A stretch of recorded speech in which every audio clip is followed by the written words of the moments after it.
There's more than one sheep per person on average.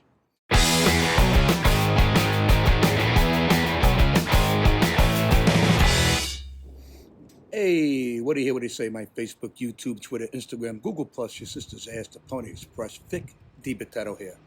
As many of you know, I've been coming to Scotland for a few years now because my kids moved here. Couldn't have been Tuscany. Of course not. They had to move to Scotland. But to be honest, I love it here. Everything about Scotland is great. It's a beautiful country, full of beautiful and amazing people. But I got to say that I've noticed there are a few things that are definitely a little different about Scotland. A little bit. Some of it is the culture, and some of it is the environment, and some of it, it's just different. So here are my observations about Scotland and the United States.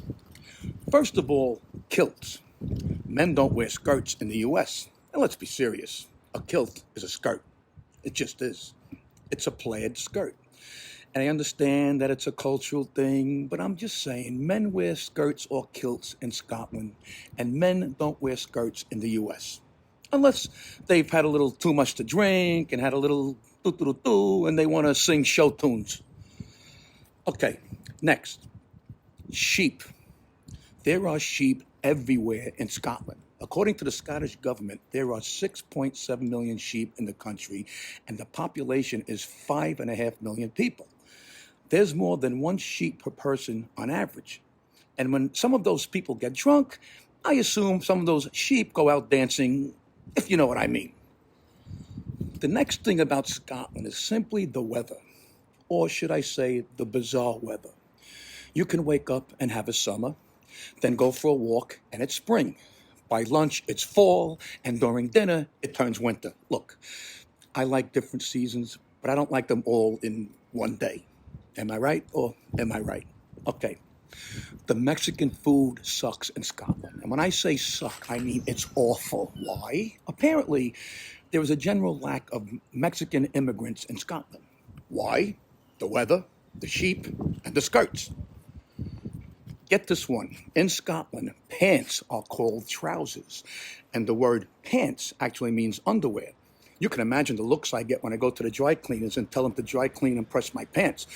I'm not sure why trousers and pants can't mean the same thing. I mean, there's plenty of things that are called more than one thing back home in America. Like we say tap, spigot, or faucet. We say sofa or couch, car, auto, vehicle.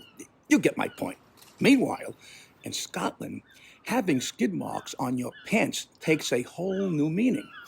And while the Scottish people speak English, they have a lot of their own words and expressions like, "Wheats for yell, no go past ye." That means whatever happens, happens. Not sure how whatever happens, happens turned into that. I mean, in America, any American can understand whatever happens, happens, regardless of where you're from or whatever your culture is. But which for yell no go past ye is like speaking French at this point, and I can't understand French either. But to be honest, I can't even understand some people in the deep south either. Okay. Anyway, these are just some of my observations about Scotland. But like I said, it's a beautiful country, and I love visiting as often as I do now. Like anywhere else, there's stuff that is just different than what I'm used to in the US. Okay, I gotta go now. I'm meeting the boys at a local pub. Lucy doesn't know. So don't be a wee clipe or I'll scalp your wee behind.